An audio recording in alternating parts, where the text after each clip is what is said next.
farm was covered in a soft blanket of snow. Little Mouse sat in the barn and shivered.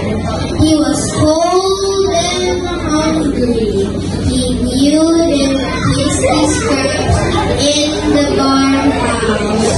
Entering the farmhouse was a deadly business. First, you had to get past a huge farmyard. Its ferocious bark and snarling teeth were enough to scare the bravest of the mice. And there's the farmer's wife. It was once said that she cut it off a mouse tail with a carving knife. But the worst of all was the cat. She was terrifying. She had fangs like daggers and claws as sharp as needles. Her large amber eyes saw everything, and her small black ears missed nothing. She could hiss like a snake and snarl like a tiger. Little Mouse had heard that the cat could keep up to you with a total silence and then pounce with deadly speed. The fur fell off Little Mouse quaked in fear. The horse guarded his oats. The chicken chased them away from their grave. The cows stamped their feet every time they tried to share their morning food. So they even end up sharing the scrap. By midwinter, Little Mouse was so hungry that he made a big decision. He was gonna creep up into the farmhouse and find something to eat. So Little Mouse waited for the dog to be asleep in his kennel, and the farmer and his wife were snoring in their pen. So Little Mouse crept across and peered into the window. What he saw inside in terror. The cat was leaping up and down, spinning wildly. Her hairs were on top of the end, and her eyes glinted dangerously. It was a terrifying sight. The Little Mouse was about to scamper away until the Little Mouse howled and flopped to the ground. Little Mouse stopped and took another look. It was only something that he saw, something that gave him the courage to sneak up to the cat farm. So, for a closer look, the cat's right paw was stuck. As Little Mouse watched, the cat tried to cut her paw free, but she only managed to hurt herself. Ouch!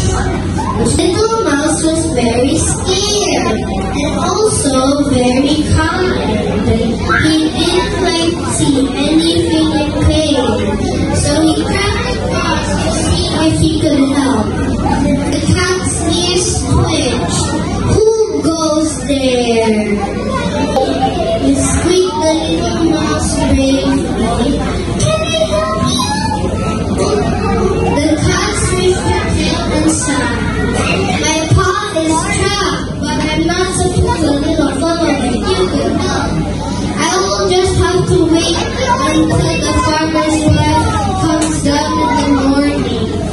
The cat started to lick her sore paw so softly that the Little Mouse felt quite sad for her. So, I can help, he declared it bravely. Before he could change his mind, Little Mouse dashed forward and began nibbling at the woods surrounding the trapped paw. Little Mouse tried to ignore the cat's glittering eyes.